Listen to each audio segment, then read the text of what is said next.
Hi,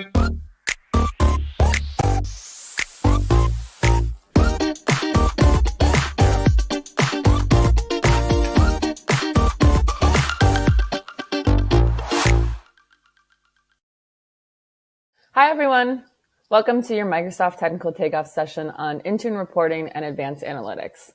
My name is Liz Cox. I'm a PM in the Intune product group focused on the data platform and giving admins more data. And I'm joined today by my colleagues, David and Zeneb. David is focused on reporting and then also the data platform, and Zeneb is our analytics expert. All right, and we've got a great agenda for you folks today. We're going to go both broad and deep because we're going to be talking about what we think is the future of Intune, which is Intune with a reporting and analytics focus, giving you the data you need and also automation on top of that so you can do more with less. When I say we're going both broad and deep, I mean that we're going to get into some really concrete areas and talk about some specific feature sets that are either available today or right around the corner. But we're also going to talk about kind of the future roadmap because this is an area we're planning to invest in a lot. So we'll talk a little bit more about some of the additional things we'll do on top of this foundation that we're going to go deep on today. But first, I kind of want to take a step back and talk about why are we doing this in the first place. We know that Intune has data gaps.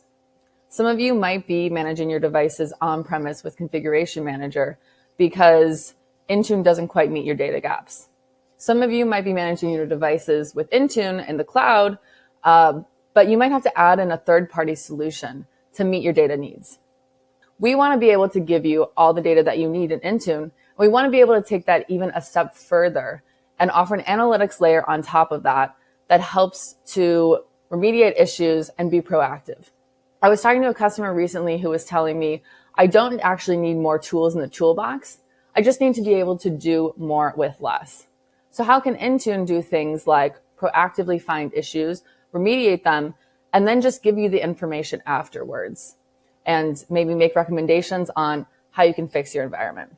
That's kind of the direction we're going in terms of this new Intune with a data and analytics focus.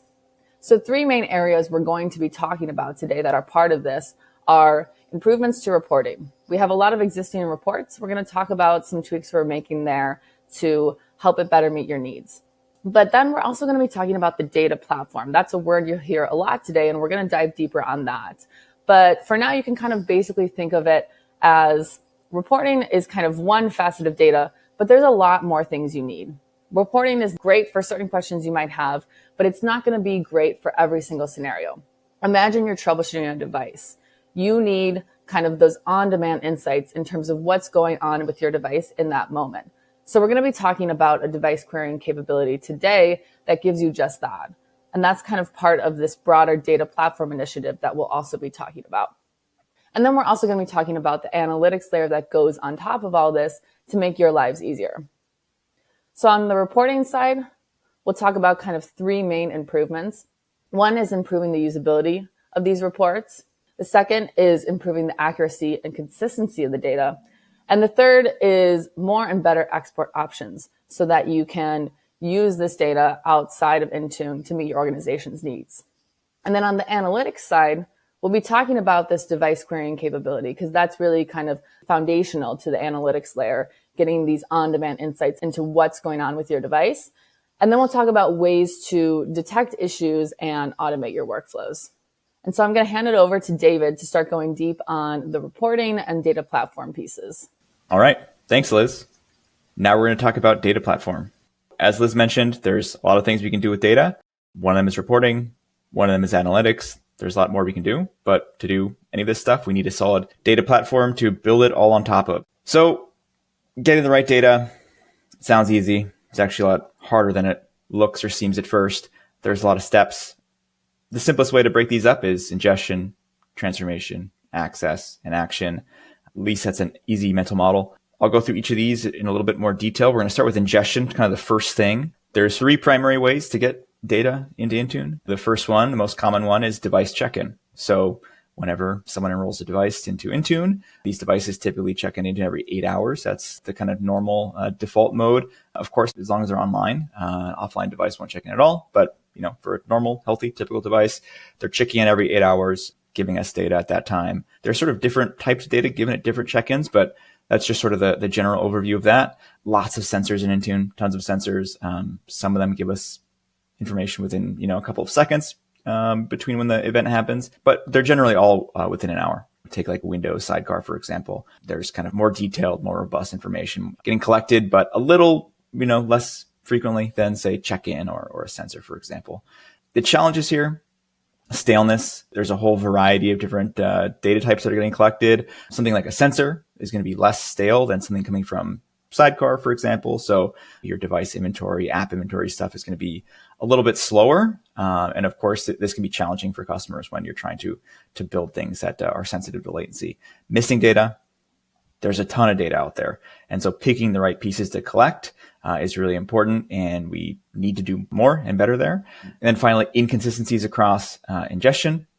So there's lots of different data types, and there's lots of different ways to ingest the data. Just an easy example would be take a enrolled device, for example. We have that MDM check-in rolling around every 8 hours or so, collecting the operating system version of that device. The device might also be application protection policy managed, or APP managed, also known as MAM managed. And that APP channel is a whole other data collection mechanism that also collects things like OS versions. So there's some challenges about, okay, if we have the same OS version coming from two different places and maybe they disagree on what version that device is on, how do we reconcile that? How do we keep things consistent? There's also just, general database challenges about if one table was updated 5 minutes ago and one table was updated 2 hours ago, how do we make sure that's clear to the admin that the fresher one is probably more accurate? In the future, it's pretty simple, really. More data, just a lot more data. We want to give you guys just more data points, more attributes to collect, all that sort of thing, on more device platforms, and more control over how and what data is collected. So things we'd love to do are, be able to allow you guys the ability to configure how the data is collected, from what devices it's collected, and when it's collected, and all that stuff, just to give you more control over the entire ingestion stream there. Next piece of this puzzle, transformation. So it's one thing to collect a data point, but it's a whole other thing to make it usable. If any of you folks have ever looked at like a troubleshooting log or an event log or debug log, especially, having the data doesn't really do much if you don't know how to use it and it's not clear, right? There's some debug logs out there that are so verbose and noisy that it's like learning another language. There's a lot of transformation that needs to take place before it's really usable, especially if it's something you're not familiar with.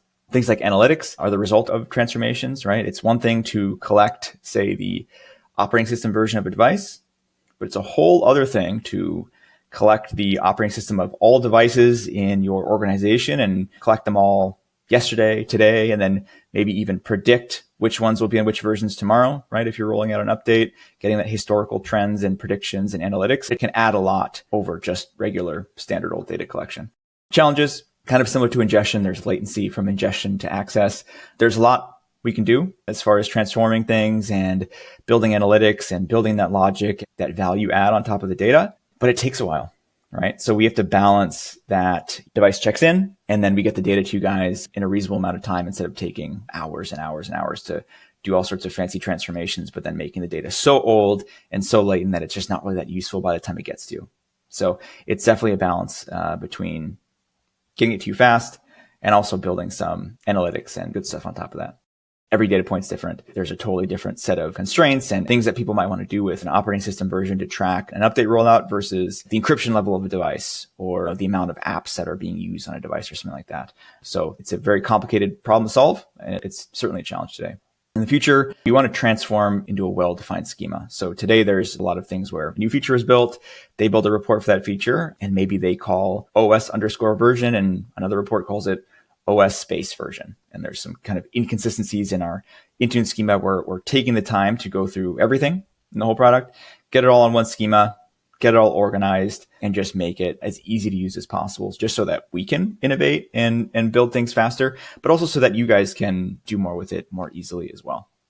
All right, and on to access. So probably not that surprising that getting the data, transforming it into something useful is nice, but if you can't get easy access to it, what's the point? In the past, we've done this with reporting v1. I guess the easiest way to think about a V1 report would be if you've ever used kind of a crummy report in the Intune console that it doesn't have search, it doesn't have filtering, it doesn't have any sorting on the columns there. Just really tough to use. That's probably a V1 report. It's just the most basic type of table there. They're really tough to use. And so we've been working on reporting V2. If any of you folks have heard me talk in the past, I've talked about this extensively, but reporting V2 is sort of a newer, I won't say it's new, but it's newer than reporting V1, newer framework to add a lot of things that should have been there from the beginning, like search, sort, filtering, paging, better export, better performance, more consistency, all that kind of stuff. So it's certainly better. It's not perfect. There's a lot more that we can do and want to do and will do, but we're still there on our journey. Most reports are these days on reporting V2. We're not quite there at 100%, but we're probably 3/4 of our way through. One of the challenges there is just that we're building this plane as we fly it, so to speak. We can't just take all of Intune offline to go and fix all the reporting and then put it back. So we're going one report at a time, migrating it, changing things around, making sure there's no interruption of service. And so it's just a slow process to make sure that there's no downstream impacts on you folks. Challenges, like I just mentioned, still migrating from V1 to V2. It's a slow process. We'll get there. We're making progress. We're making progress every sprint, but it is going to take some additional time. There's some inconsistency across the Graph API. So both reporting V1 and V2, both Graph API based, but different APIs have different capabilities. There's some that allow filtering, some that don't, that sort of thing. So there's a lot of work to be done to make sure every reporting API is consistent in terms of capability and everything you would expect. And then inability to access data for custom reports. The savvy folks out there will know that you can use the APIs to go ahead and write scripts and things to pull data out. If you don't have that capability within your organization, there's things like Data Warehouse that are easier to use, or perhaps even Log Analytics that's slightly easier to use.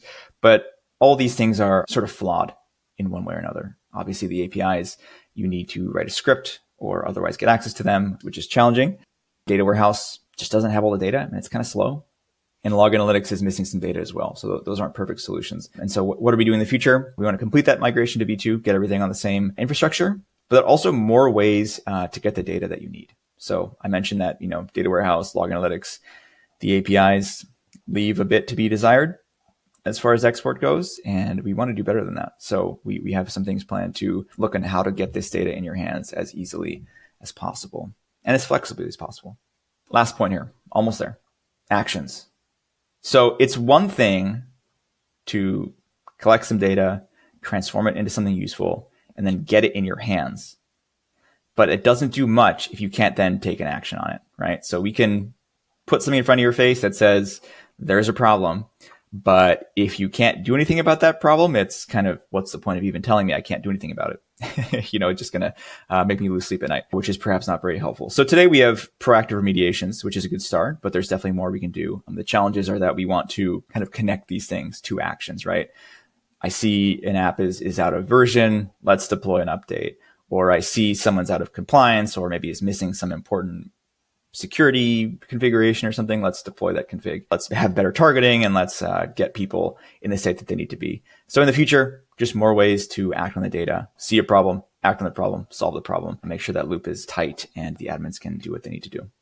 Okay, we got there. We talked about data platform, all the challenges there. I want to get into one thing that we do with that data platform, and that's reporting. So I mentioned this a couple of times before, but I'll go into a little bit more detail here. I think when we're talking about reporting today, one of the really important things to know is the difference between our APIs and kind of what they are for and how you can use them. So there's two main APIs that we use for Intune reporting that you guys should know about as far as getting data out, interacting with Intune data. And those are the synchronous APIs. You can also call them the UI APIs, and the asynchronous APIs, or the export APIs. And so perhaps unsurprisingly, based on how I described them here, the UI API is for the UI. So whenever you go to a report in the console, you load it up, you hit refresh, whatever, we're calling that synchronous UI API to pull that data and present it to you there in the console. There's a lot there. Obviously, every report we have in Intune has a UI API. So there's a good breadth of data there, and they're quick. But one of the flaws is they're usually only 50, maybe 100 records, maybe 200 records at a time. It's usually a small amount of data relatively that you get per call. And so if you're a big organization and you have tens of thousands or hundreds of thousands of devices, then you're going to have to call that API, 50, 100 at a time over and over again. You're going to have to page for a long time. So it's just not that efficient for you guys. It's going to take a long time. It's going to clog up your network. It's not that efficient for us either. We have to handle all those requests, so it's not great. So as far as getting data out, not what we recommend. So we built this other thing specifically for export. So unsurprisingly, called the Export API. The goal here is one call, one export. If you need to get all your devices or all your apps or whatever, you can call the appropriate Export API once.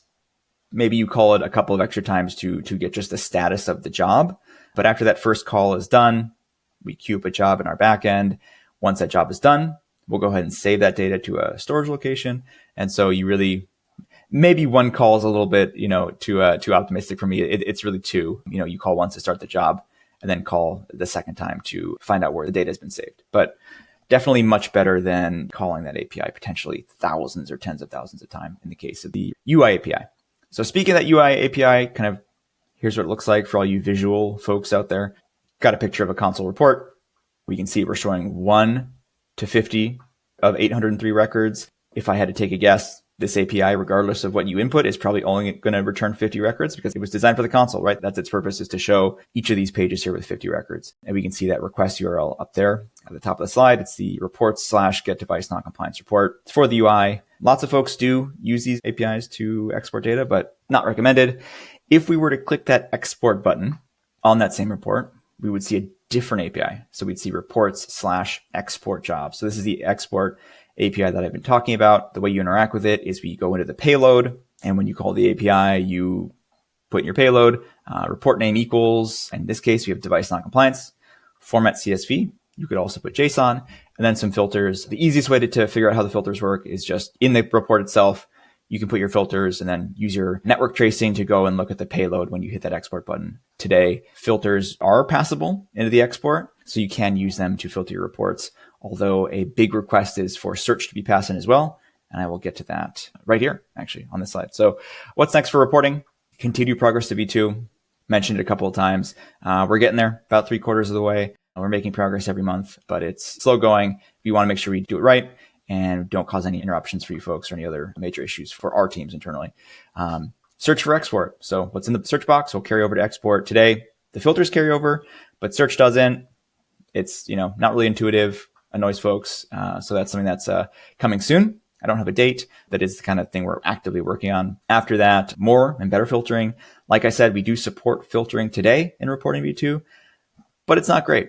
There's still more we could do. A lot of the filters that we do have today are things like platform equals Windows, that kind of thing. But we don't have a lot of really important things like OS version is at least 10 or something like that. So that's, as soon as we're done with the search for export, we are going to kind of work on this more and better filtering feature. After that, improved export. Like I've mentioned, export API is definitely the recommended way to get data out of Intune today, but it's still not great because you got to write scripts and stuff like that. Not everyone wants to do that. That's totally fine, but we want to give you guys other options that don't require scripts. It's not a great solution for everybody. And then finally, more and clear indicators of data age. We do have timestamps in the console as far as like device check-in, when the report was run and stuff like that. But there's more we could do in terms of when our aggregations were run and how all the different data points were and kind of when the different fields in those data points were updated and things like that. So we're starting a project to add more and clear data freshness indicators is what we call it internally. But it's basically just how old the data is and how fresh it is. Okay, and that's what's next for reporting. And now passing off to Zineb to talk about analytics. All right. Yeah. Thanks, David. Now I'll go deep dive and talk more about our Intune advanced analytic capabilities. So our Intune Advanced Analytics today is built on the foundation of our data-driven platform. We've seen how powerful that tool is, and it will enable you to gain deep insights and make informed decisions. So we'll build on the advanced analytics capabilities that are already in the Intune suite. So with advanced device timeline, you can investigate anomalous behavior by correlating all those events and signals on your devices. On top of that, you can also slice endpoint analytics scores, insights, and reports to a subset of devices with custom device scopes.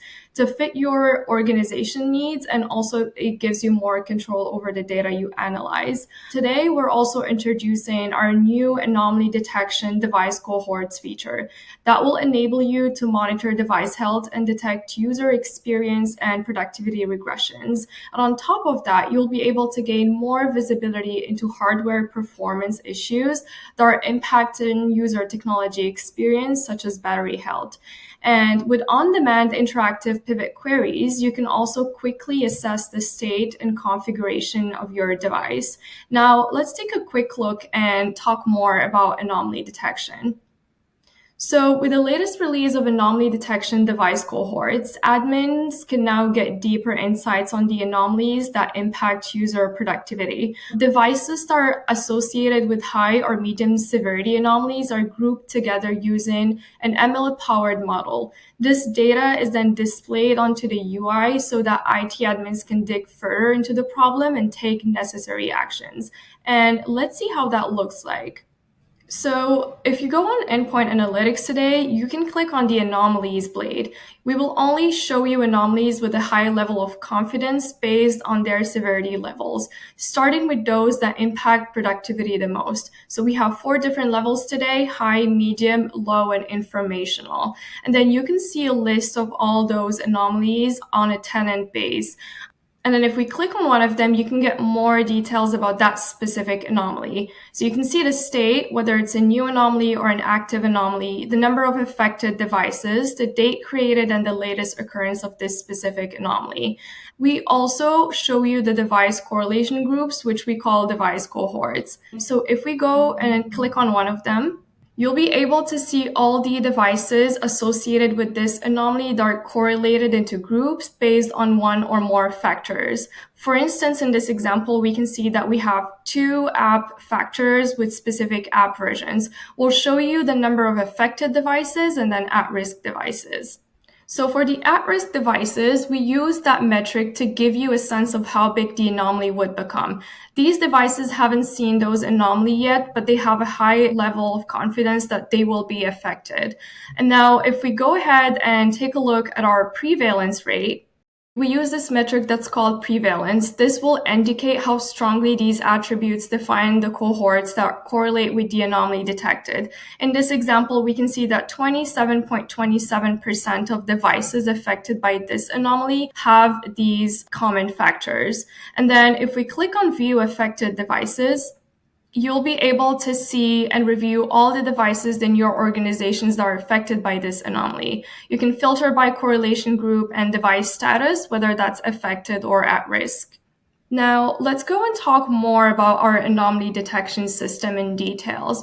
So today you'll be able to see app regression scenarios, which compromises of app crashes and app hangs. And then the other scenario is blue screen of death, which cover desktop errors and restarts.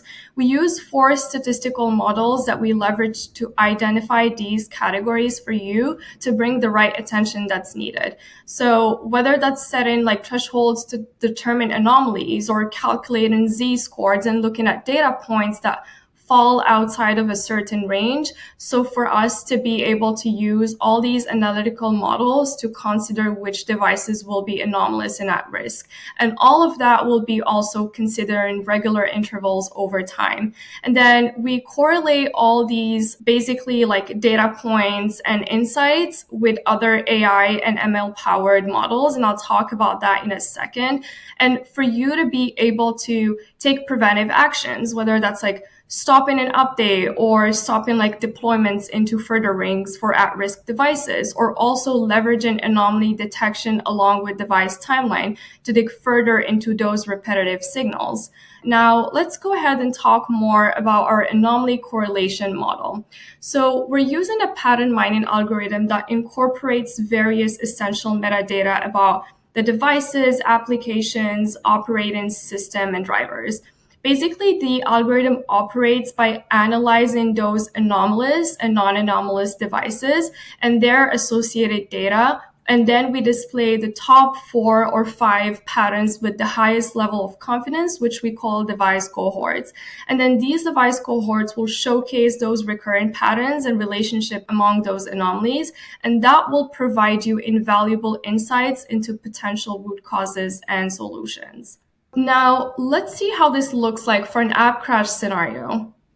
So we can go ahead and click on the anomalies that surface on the endpoint analytics page today. You can see that you have a couple of anomalies on this specific tenant, and we can show you all the high, medium, low, and informational anomalies. We'll go ahead and pick one of the anomalies that would have device cohorts. So that would be a medium severity level. You can see the number of affected devices and the state of this specific anomaly. And then we'll be able to see all those groups for this anomaly, and we can see the devices that have in common a specific app version here and then a specific driver version. If we click on affected devices, you're able to filter down to see the at-risk devices and then the affected devices for this specific anomaly. Now, what we're going to do is pick one of these affected devices and also dig further using our very powerful queries in this case. So we're going to go ahead and run a query for this specific app-based scenario. I want to look further into this device that I know is having an issue with this app. Perhaps it's missing a key quality update. So what I'm going to do is leverage Pivot to get on-demand insights about what is running on this specific device. So I'll navigate, I'll run the query, and then I'll be able to look at the app version and see all those details here. So we can see for that same specific app, we're having an older version and probably missed a quality update. So what we can take as a remediation step is roll out a new version for this specific device. And you can basically leverage both anomaly detection and device correlation groups and our query system for you to use this as a basis of your troubleshooting and dig further into root causes for your devices. And now I'll pass it over to Liz so she can talk about our on-demand queries for single devices. Thanks, Anab. Now we're going to dive in deeper on the on-demand pivot query. So Zanab already gave you kind of a sneak peek of some of what you can do with the pivot query, and we'll talk a little bit more about that. But as you could see from that demo, this is going to be super useful for troubleshooting. Looking at these on-demand insights in terms of what's going on in your device can really help you remediate issues on a device. So with this on-demand pivot query for single devices, you'll be able to construct interactive queries using Kusto query language to figure out what's going on with your device. Those of you who are familiar with Configuration Manager and CM Pivot will see that it's a very similar experience to this. Now, with these on-demand queries, you're going to have access to things that you'll never have access to in other places. Since it's on demand, you'll have access to highly volatile properties like battery life. It will never make sense for us to have a report that has cache data that's surfacing, battery life. Kind of, David was talking about some of the latency, but with on-demand queries, we're never storing this stuff in the cloud. And this comes right back to you from the device. So you can query those kinds of highly volatile properties. And you can also look at things like registry. We're never going to store registry information for your devices in the cloud, but we want to make it available for you to query on demand because we know that's so critical when it comes to troubleshooting. So this functionality, on-demand pivot query for single devices, is going to be available on February 1st as part of the Intune Advanced Analytics add-on. But then we're not going to stop there. We're continuing to make improvements to this and build on that. So you'll see on 2.1, this will be available for Windows devices, but we're planning to add more platforms to this. We'll also have a growing list of available entities and properties for you to query. So far, we've kind of heard from customer feedback on the really critical properties that we need to include in kind of our first version, but we'll be continuing to add to this list. So if you have feedback on the list, please do let us know. And now let's take a quick look at what this pivot query can do beyond Zanab's demo.